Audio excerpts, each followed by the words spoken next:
Hello guys, hotel ஸ்டைலில் Chettinad chicken எப்படி பண்ணலான்னு பார்த்துடலாமா?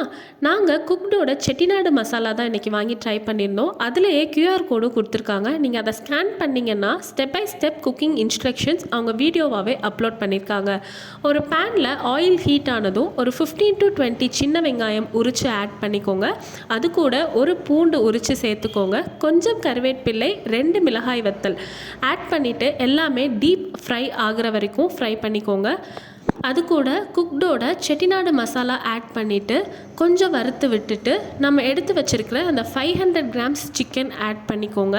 மொத்தமாக நல்லா ஃப்ரை ஆனதும் கொஞ்சம் தண்ணி விட்டு ஒரு 15 to 20 மினிட்ஸ் மூடி வச்சிட்டிங்க அப்படின்னா சூப்பரான ஒரு செட்டிநாடு சிக்கன் ரெடி ஆகிடும். நீங்கள் வேறு எதுவுமே ஆட் பண்ண வேண்டாம். உப்பு எல்லாமே அதில் இருந்த மாதிரி தான் இருந்துச்சு. நாங்கள் எதுவுமே எக்ஸ்ட்ரா ஆட் பண்ணலை. இதோட ஒரு பேக்கெட்டோட ப்ரைஸ் வந்து ஒரு 99 ருபீஸ். ஸோ நீங்கள் பேச்சுலராக இருக்கீங்கன்னா கண்டிப்பாக ட்ரை பண்ணலாம்.